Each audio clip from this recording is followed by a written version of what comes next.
For 6 months as a student chaplain at a children's hospital, and it was really difficult and traumatic work for me. I wasn't well prepared for it. What does a student chaplain do? Basically all the things that a regular chaplain does, but just with less money. Yeah, so that's a good question. I don't really know what I did.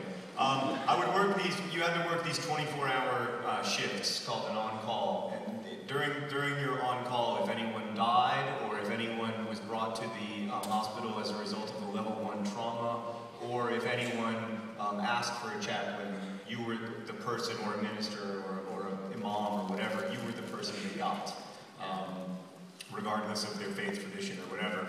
And so sometimes that was a matter of baptizing kids. Usually it was a matter of being with families and kids when they were when the kids were dying, or when there had been some car accident or trauma. So like very nervous, anxious times for parents and for kids too. I was a really bad chaplain, but one of the things that I did well was play video games. And when my beepers weren't going off and I didn't have to be anywhere in particular, I would go to the floors and I would find the kids who had PlayStations and were awake and playing them, and I'd be like, hey, I'm the chaplain. I see that you've got a second controller. So that was really the only part I was good at. Is this Halo era, or what are you playing with these games? A lot of hockey. It was really only 2 or 3 kids, but yeah, it's a lot of first-person shooters as well. Yeah. Halo era first-person shooters. Right. But that's not when you started writing the book, or is it? Right, sorry, yeah, that didn't have anything to do with the book. Right after I finished there, I worked there for 6 months, I left, I dropped out of divinity school, I decided not to become a minister, and I started trying to write about these kids. I mean, the kids that I met were so different from the people I'd read about in novels, particularly cancer novels, because they weren't these wise-eyed creatures with the secret to life, and they also weren't these sort of mere tragedies who existed to lift the rest of us up. And I wanted to try to write about them as I knew them, as funny, vibrant people who, even amid illness and their lives having been circumscribed by their disease, were still very much alive during the time they were alive. But instead, I wrote this like self-indulgent stuff about a really handsome 22-year-old hospital chaplain. It's good at hockey. Yeah, right. And it was, honestly, it was mostly like, which of these 2 hot doctors will he end up with? And there had been a really cute emergency room doctor at the hospital, and it was all about like my memories of her, and like, yeah, anyway. So that went on for years, and I kept trying to write this book, and I kept failing, and I would write other books instead, and I got frustrated, and I felt, like I was up against the limits of my talent, and it would never get done. And then in 2008, I became friends with a young woman who was a fan of my books named Esther Earle, and she was very sick with cancer, and through knowing her, I think I was finally able to write the book, because I was finally able to be hopeful about it, and be funny about it, and not be so maudlin about it, because Esther was never maudlin, and never gave in to sentiment, and always resisted it, and whenever it was introduced into a conversation, she would strike it down with great force and fury. And I think that was the insight that I needed to be able to finally do it.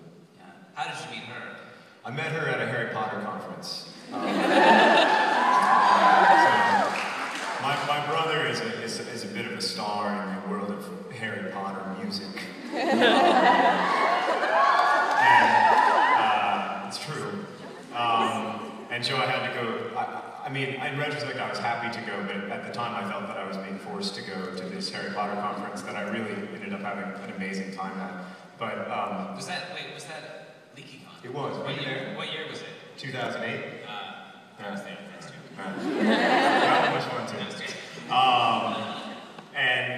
So it was LeakyCon in 2008, and I don't like dancing, and Esther was sick, so we became friends, because everyone else was dancing.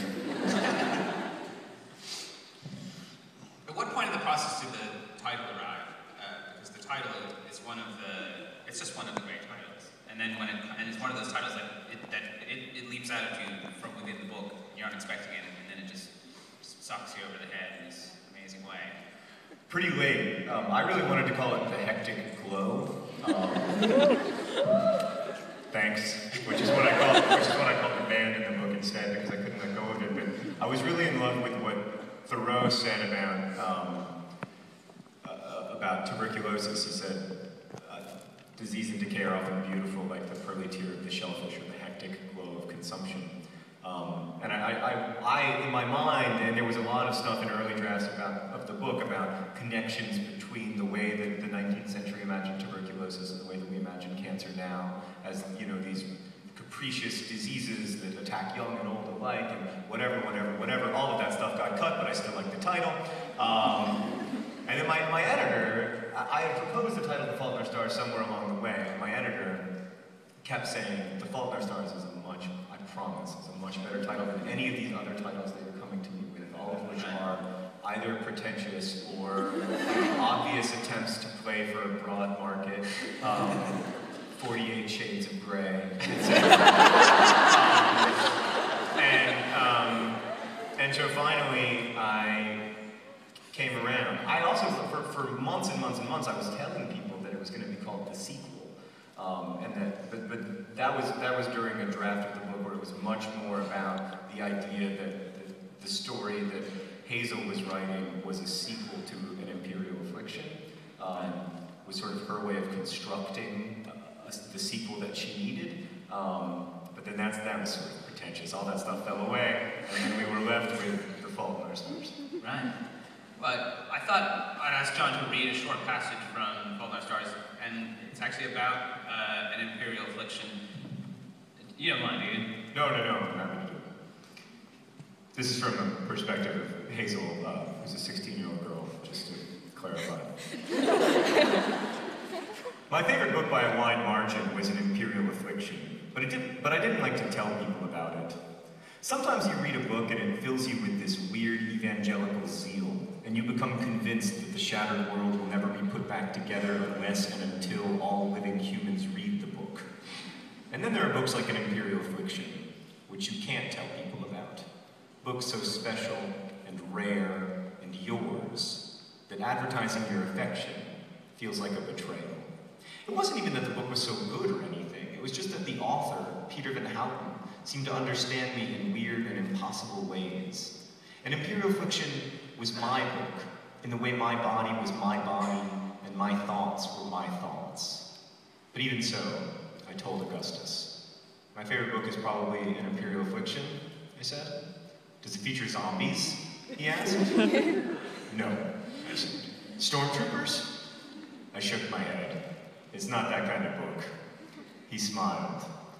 I'm going to read this terrible book with the boring title that doesn't contain stormtroopers, he promised. And I immediately felt like I shouldn't have told him about it. Augustus spun around to a stack of books beneath his bedside table. He grabbed a paperback and a pen, and as he scribbled an inscription onto the title page, he said, "All I ask in exchange is that you read this brilliant and haunting novelization of my favorite video game." He held up the book, which was called The Price of Dawn. I laughed and took it. Our hands kind of got muddled together in the book handoff, and then he was holding my hand. "Cold," he said, pressing a finger to my pale wrist.